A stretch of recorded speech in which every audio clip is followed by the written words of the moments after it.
আসসালামু আলাইকুম। Welcome to Sohel IT support. আজকে কম্পিউটার বেসিক ক্লাসে থার্ড ক্লাস করাচ্ছি আপনাদেরকে। সেই থার্ড ক্লাসে আজকে আপনাদেরকে যেটা করাবো সেটি হচ্ছে এরকম।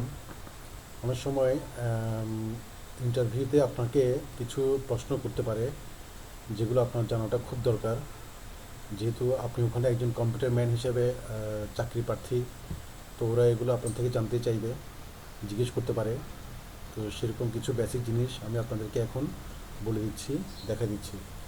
তো এই জন্য প্রথমে আমি কি করব, ওয়ার্ড প্রোগ্রামটা ওপেন করব। ওয়ার্ড প্রোগ্রাম ওপেন করার জন্য সার্চ বাটন, কিবোর্ড থেকে সার্চ বাটন বা স্টার্ট বাটন প্রেস করে ডাব্লিউ লিখে এন্টার দিলাম। ওয়ার্ড প্রোগ্রামটা ওপেন হচ্ছে। তো এখানে প্রথমে যেটা হচ্ছে এরকম যে আপনাকে ইন্টারভিউতে প্রশ্ন করতে পারে, ওয়ার্ড প্রোগ্রাম ওপেন হওয়ার পর একদম উপরে একটি বার থাকে, সেই বারটাকে কি বলা হয়? তখন উত্তর দিবেন, সে বারটাকে বলা হয় টাইটেল বার। একেবারে উপরে ওয়ার্ড প্রোগ্রাম যে কোনো সময়, যে কোনো ল্যাপটপে, যে কোনো কম্পিউটারে যখন আপনি ওয়ার্ড প্রোগ্রামটা ওপেন করবেন, একটি উপরে বার দেখা যাবে, যেখানে আপনার ফাইল নেম শো করে কিংবা কোন প্রোগ্রামে আপনি কাজ করতেছেন সেই প্রোগ্রামের নামটা শো করে। সেটি যে জায়গায় থাকে সেই বারটার নাম হচ্ছে টাইটেল বার। টাইটেল বারে আমি আগেও বলছি, এখনও বলি, টাইটেল বারে আপনি কোনো ফাইল যখন সেভ করবেন, যে নাম দিয়ে সেভ করবেন, সে ফাইল নেমটা টাইটেল বারে শো করে, এবং আপনি যে কোন প্রোগ্রামে কাজ করতেছেন সেই প্রোগ্রামের নামটাও টাইটেল বারে শো করবে। তো এটা হচ্ছে টাইটেল বার। তো টাইটেল বার নিচে যে বারটি থাকে, যেমন ধরেন ফাইল, হোম, ইনসার্ট, এই ধরনের অনেকগুলো ট্যাব আছে দেখা যাচ্ছে। তো টাইটেল বার নিচে যে বারটি থাকে সবসময়, সেই বারটাকে বলা হয় ট্যাব বার। ট্যাব বার, যেমন ধরুন হোম একটি ট্যাবের নাম, ইনসার্ট ট্যাব বলি আমরা, পেজ লেআউট ট্যাব বলি, রেফারেন্স ট্যাব বলি, এগুলো হচ্ছে ট্যাব বার। এগুলো হচ্ছে একটা ট্যাব, সেই এটাকে ট্যাব বার বলা হয়। তারপর হচ্ছে আপনার ট্যাব বার নিচে সবসময় একটি বার দেখা যায়, সেটিকে বলা হয় ফরম্যাটিং টুল বার। ফরম্যাটিং টুল বার, এই ফরম্যাটিং টুল বারের একটি সংক্ষিপ্ত পরিচিতি দিচ্ছি। সেটি হচ্ছে এরকম: ধরেন আপনি ওয়ার্ড প্রোগ্রামে প্রোগ্রামটা ওপেন করে কিছু লিখলেন, সেই লেখাটাকে কিছু ফরম্যাট করার দরকার হবে। ফরম্যাট বলতে লেখার সাইজ বড় করতে হবে, লেখাকে কালার করতে হবে, লেখাকে বোল্ড করতে হবে, কোনো লেখার নিচে আন্ডারলাইন করতে হবে, কোনো লেখাকে বড় ছোটো করতে হবে। হ্যাঁ, এগুলো হচ্ছে ফরম্যাট। তো এগুলো এই ফরম্যাটগুলো যে করবেন, এগুলো ফরম্যাট, তখন এই ফরম্যাট বার থেকে এই জিনিসগুলো ব্যবহার করা হয়। লেখার সাইজ বড় করা, লেখাকে বোল্ড করা, লেখাকে কালার করা, এগুলো সবগুলো ফরম্যাটিং টুলবারে পাওয়া যাবে। তাই এটিকে ফরম্যাটিং টুলবার বলা হয়। তারপর হচ্ছে আপনার একটু নিচের দিকে আসি, এখানে একটা দেখা যাবে বার। আমি এখানে মাউস নাড়াচাড়া করতেছি বারটাকে আপনাদেরকে অ্যাটেনশন করার জন্য। তো এখানে একটা বার আছে, সেটি হচ্ছে হরিজন্টাল বার। এই হরিজন্টাল বারের কাজ হচ্ছে পৃষ্ঠার ডানে বামে লেখাকে দেখা। তাহলে আমি জাস্ট হরিজন্টাল বারটার কাজটা কি সেটি দেখানোর জন্য আমি এখানে কিছু লেখা কিছু লেখার তৈরি করতেছি।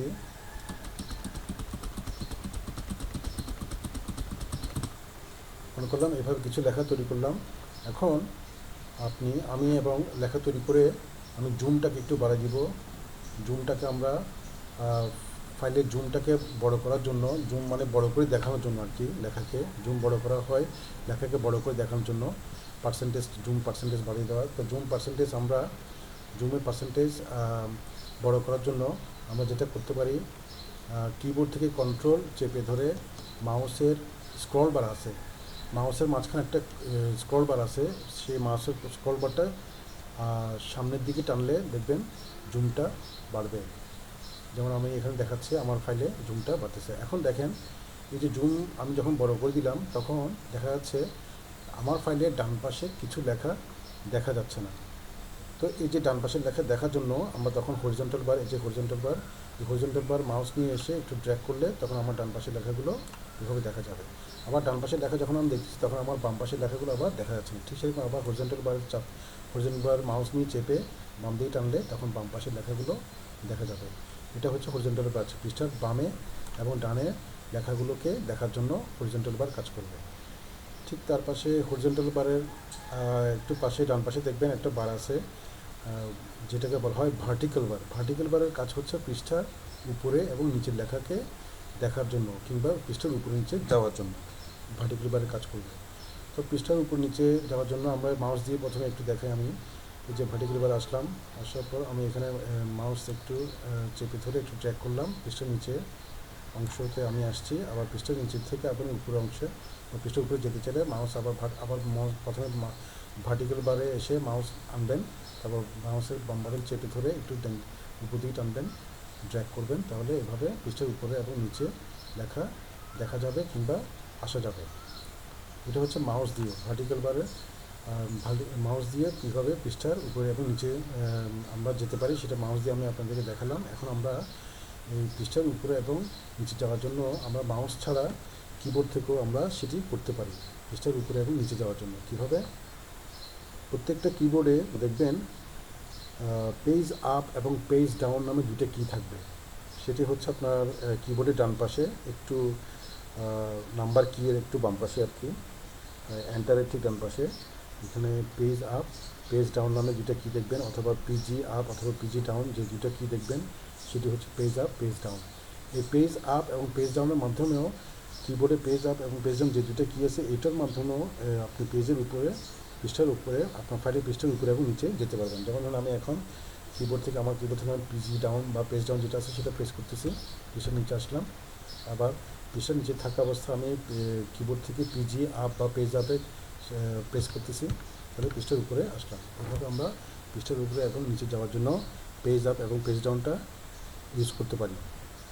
আর মাউস দিয়ে তো আগে দেখাইছি, তারপরে আবার দেখাচ্ছি ভার্টিক্যাল বার। ভার্টিক্যাল বারের মাধ্যমে আমি ভার্টিক্যাল বারে আসলাম, মাউস চেপে ধরে নিচে দিয়ে টানলাম, ড্র্যাগ করলাম, তাহলে এটা পৃষ্ঠার নিচে আসলো। আবার মাউস চেপে ধরে ভার্টিক্যাল বারে এসে মাউস চেপে ধরে আবার উপর দিয়ে টানলাম, তাহলে পৃষ্ঠার উপরে আমরা এভাবে ভার্টিক্যাল বারের মাধ্যমে যেতে পারি।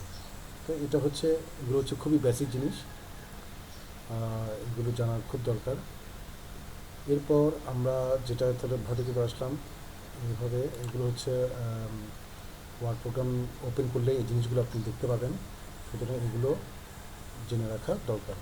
তারপর একটু দেখি আমরা একটু টাইটেল বারের উপরে একবারের উপরে যেটা টাইটেল বার বলছি, সেই টাইটেল বারে একদম ডান পাশে দেখবেন তিনটা আপনার বাটন দেখা যাবে, এগুলোকে বলা হয় কন্ট্রোল বক্স বা কন্ট্রোল বাটন। যেমন ধরেন প্রথম যেটা আছে সেটা হচ্ছে মিনিমাইজের কাজ হচ্ছে, যেমন ধরেন আপনার যেটা বলতে যাচ্ছি, ধরেন আপনি ওয়ার্ড প্রোগ্রামটা একটু মিনিমাইজ করে, মানে ক্লোজ করবেন, এক্সিট করবেন না, জাস্ট মিনিমাইজ করে আরেকটা কাজ করতে চাচ্ছেন, অন্য একটা প্রোগ্রামে যেতে চাচ্ছেন, তখন এটা আপনি এটাকে ওয়ার্ড প্রোগ্রামটাকে মিনিমাইজ এইভাবে মাইনাস চিহ্ন যেটা আছে ওটা ক্লিক করলে ওয়ার্ড প্রোগ্রামটা মিনিমাইজ হয়ে টাস্কবারে এসে জমা হবে।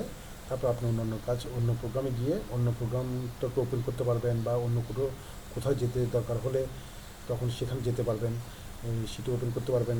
এটা হচ্ছে তখন ধরুন একটা প্রোগ্রামে আপনি কাজ করতেছেন, সেই প্রোগ্রামটাকে ক্লোজ করবেন না, মিনিমাইজ করে অন্য একটা কাজ করতে চাচ্ছেন, তখন এটাকে তখন মিনিমাইজ করা হয় আর কি। হ্যাঁ, আবার আমি মিনিমাইজ থেকে এটাকে আমি আবার ওপেন করবো, টাস্কবার যেটা আমি মিনিমাইজ করছি সেই টাস্কবারে এসে আবার ওয়ার্ড প্রোগ্রামটাকে ক্লিক করলে তাহলে ওয়ার্ড প্রোগ্রামটা আবার ম্যাক্সিমাইজ হবে।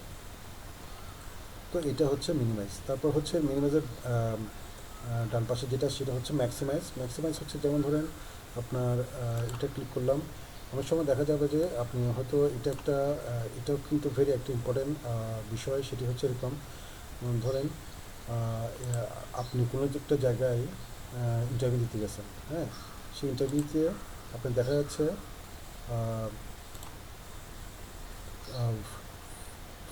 ওয়ার্ড প্রোগ্রাম ওপেন করার সময় দেখলেন যে ছোটো হয়ে ওয়ার্ড প্রোগ্রামটা ওপেন হচ্ছে, তখন ওনারা হয়তো আপনাকে বলতে পারে যে ওয়ার্ড প্রোগ্রামটা ছোটো হয়ে ওপেন হয়েছে, এটাকে বড় করে শো করান। তখন আপনি কী করবেন, ওই যে কন্ট্রোল বক্স বা কন্ট্রোল বাটন যেটা বলছি সেখানে মাঝখানে যেটা বাটন আছে সে ম্যাক্সিমাইজ আছে, ওটাতে ক্লিক করবেন, দেখবেন যে ওয়ার্ড প্রোগ্রামটা ম্যাক্সিমাইজ হয়ে ওপেন হবে। তো এটা হচ্ছে ম্যাজিক। এরপর হচ্ছে, এটা তো আমরা সবাই জানি, প্রোগ্রাম থেকে বের হওয়া ক্লোজ, এখানে